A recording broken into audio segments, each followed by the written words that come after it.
Hey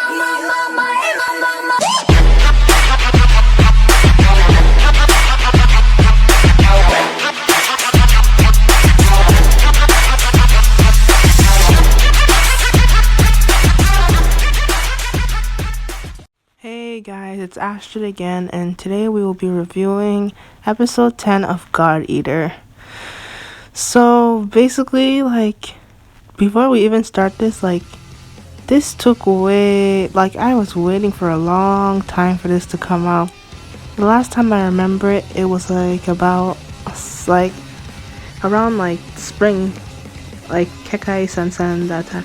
I remember I was watching it, and it was episode 10 through 13 coming in March or something, and I'm like, what? It takes that much time? Because I remember there was a bunch of delays and everything, so for constant episodes. So I was like, oh, okay, that's kind of weird for 3 episodes left of the show and air them in more months rather than to just end it at that point. So anyways, other than that, we saw Lenka this episode, and apparently he has a backstory, which is kind of funny to me.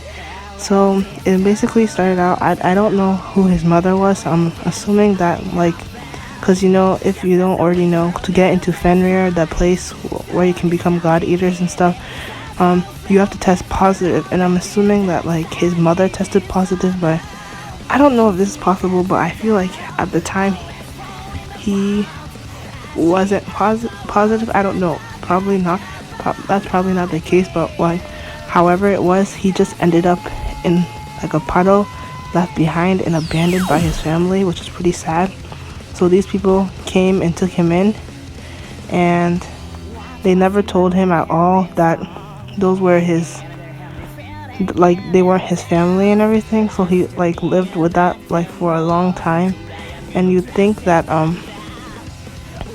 he has something, you would assume that they would be alive, his family, but they all died just trying to get bring him to where he is today, which is becoming a God Eater, because they were all negative, and they were living in this small deserted area, and there was little rations for them to eat because they were with a certain community, and they were you had to work to earn your rations and stuff, and the mom was coughing out blood and everything, and I was Jesus, the way she was coughing, I was dang.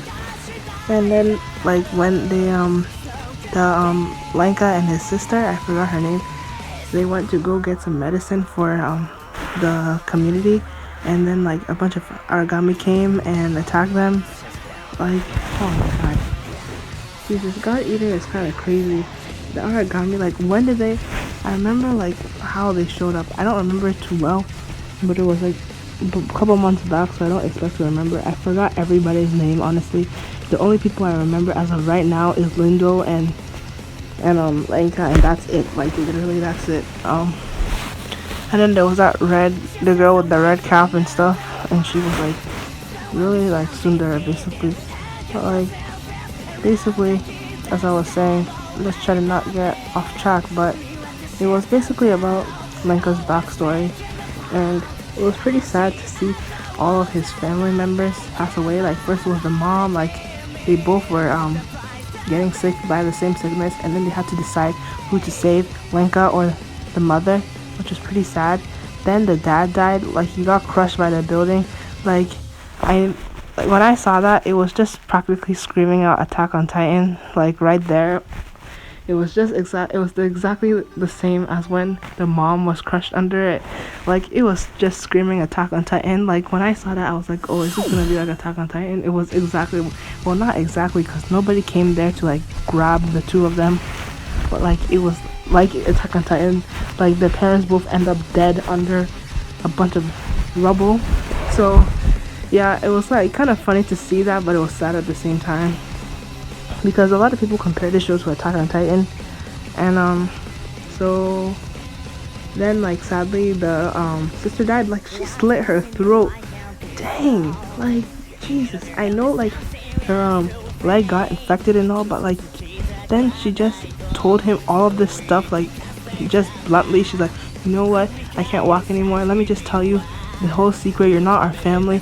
You were positive. You can become a god eater. Like, can somebody really take all of that at once and then you just slit your throat and then you die and then they're all alone? Like, who can go through something like that? Like, Blanca is amazing to go through something like that. And then he was obviously inspired to get stronger, which is also like Attack on Titan, just like Eren. But like, hey, most animes are the same.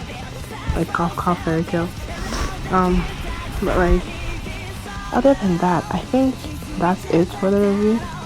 It was practically, as I said, like the third time, Blanca's backstory as to why he's there, because he wants to get, quote unquote, get stronger like every other anime character. But other than that, I hope you enjoyed, and please feel free to subscribe, and bye, see you later.